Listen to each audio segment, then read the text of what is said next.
Hello guys, welcome back in Goku Manhwa channel. Let's continue. Lian Yu. If this is a storm, she wants to stay lost within it forever. Forgive me. And now that the shadow she's longed for finally stands before her, the only words slipping from her heart are quiet confessions. Kale, forgive me, forgive me, forgive me, forgive me, forgive me. Please don't vanish into the dark, alright? None of the wounds matter now. Who cares what started it all? She wants me. Isn't that enough to shatter the distance between us? I surrendered to her long before the world turned silent. The night air folds around them, heavy with unspoken promises. Every beat of her pulse feels like a plea. She doesn't know when the pain turned into something softer, something that clings to the edges of her soul. The way his presence wraps around her now feels like the end of a long war she never realized she was fighting. Her mind keeps whispering the same words, over and over again, as if repeating them might keep him here a little longer. His eyes don't carry blame, just a quiet weight she can't name. She steps forward without realizing, as if pulled by a thread no one else can see.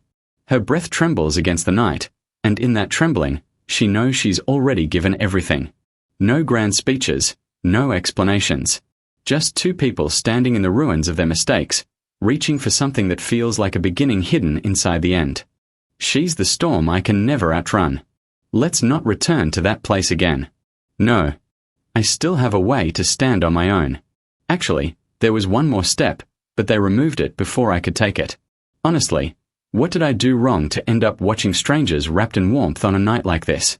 Could the universe not be a little softer, just once? I'm not built for pain. The night stretches wide, pressing down like a weight she can't name. She forces herself to keep walking, even when every step feels like dragging through shadows.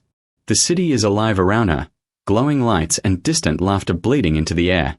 But none of it touches her. The world seems to spin on without noticing she's standing on the edge of breaking. Her hands clutch the strap of her bag, fingers trembling slightly. Memories swirl like loose threads she can't tie back together. Maybe fate isn't cruel, she thinks. Maybe it's just indifferent. But tonight, even indifference feels like a sharp blade against her skin. She watches a couple laugh beneath a streetlight, their faces soft, their world untouched by her silence.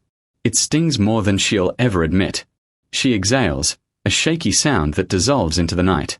If she pretends hard enough, maybe she can make the pain quieter. Maybe, just maybe, she can keep moving forward before it swallows her whole. Didn't I just stumble through the rain a moment ago? His presence, his warmth, again and again reminds me that this isn't some fragile dream. He's here, steady as a heartbeat I can lean against. Kale, thank you for finding your way back to me. Thank you for not letting go when everything else did. It's only.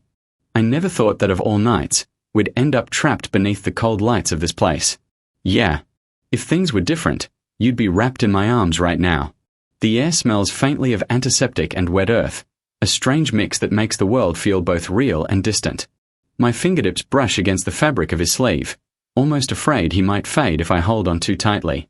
For so long, I've imagined this moment in 1,000 different ways, but not like this, not surrounded by echoes of quiet machines and the hum of fluorescent lights.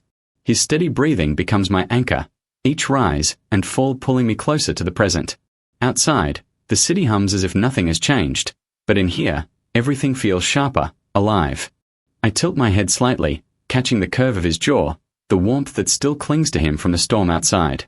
It's unfair how he still looks like home even when everything else has fallen apart. If the universe has a cruel sense of humor, this must be it. Still, with him beside me, it almost feels like peace. MHM, you're right. Isn't it? Isn't it? Isn't it obvious? It is. Fat Lian City tonight, the storm fading into quiet drizzle. Master Kale is distant right now. But once he loosens up, literally, once he sees the fireworks, he'll become unstoppable. The streets glisten under the wet glow of lanterns, reflections bending and twisting like the secrets everyone keeps tucked away. I can feel the tension coiling in the air, a silent warning of the chaos yet to come. He stands apart, calm and composed, yet there's a spark in his eyes, the hint of mischief that only appears when he lets go of restraint. I've seen it before, fleeting but unforgettable, and I know tonight will be no different. Around us, the city hums with life. Raindrops patter against the cobblestones, carrying whispers from the market stalls and alleyways. I can almost hear the distant laughter and shouting, shadows moving under umbrellas like dancers in a play we are only half allowed to watch. Everything feels suspended, on the edge of breaking open. Then, a faint smell of roasted chestnuts drifts by, teasing and warm, and I realize the night is ready to erupt. Once he gives in, once the moment tips over, there will be no stopping him. The quiet tension will snap, replaced by laughter, shouting, and the reckless joy of someone finally unbound. And I'll be there, caught in the middle, heart pounding, ready for whatever storm he decides to bring.